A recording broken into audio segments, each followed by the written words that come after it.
This story is about Rebecca, a woman who was once enslaved in the town of St. George and who became a free woman with her own business.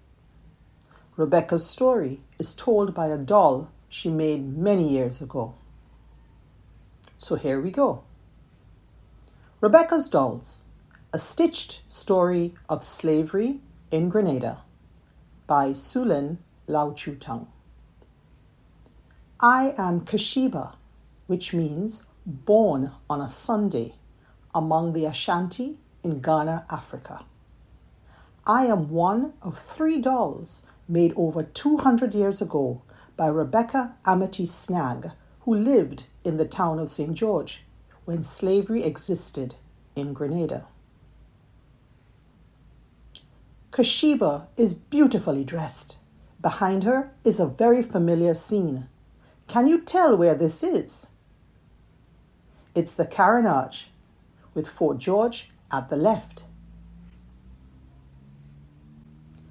This is a map of the town of St. George in 1765. Can you see the streets and the marketplace and the Carnage? Over time, some street names were changed. Hospital Street is now known as Church Street. Government Street is now Granatang Road that leads to Fort George and the General Hospital. Church Street is now Young Street that connects to Scott Street and the Carnage. Tyrrell Street is now H.A. Blaze Street.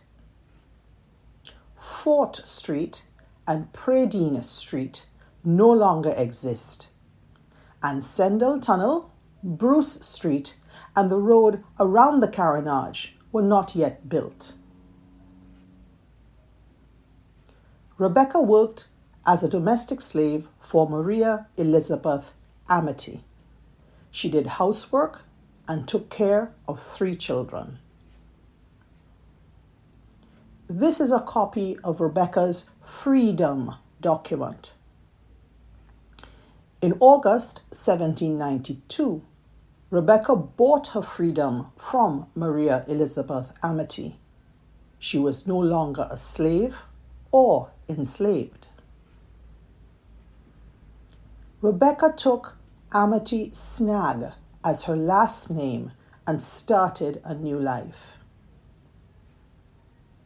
Rebecca was a businesswoman.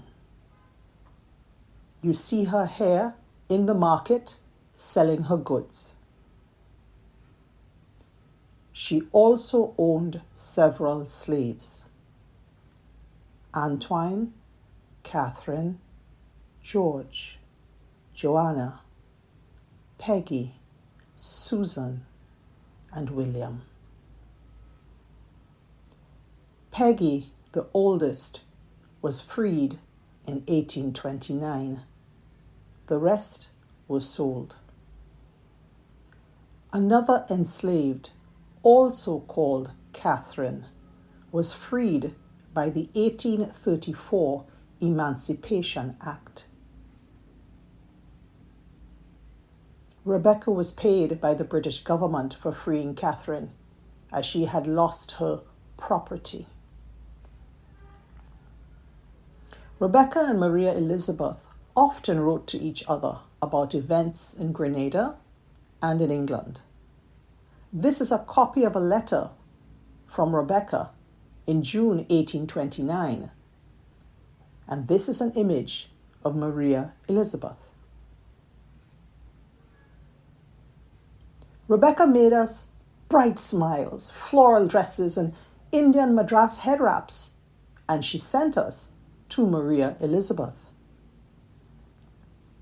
The cloth on this page is handmade Madras fabric sent to us from India by the original Madras company. Maria Elizabeth's family kept us dolls for over 200 years. Since 2012, we have been part of the British Empire and Commonwealth collection at the Bristol Museum and Art Gallery and Bristol Archives. That's in England. This booklet introduces Rebecca and her dolls to the public as part of a 2025 exhibition of the same name at the Grenada National Museum.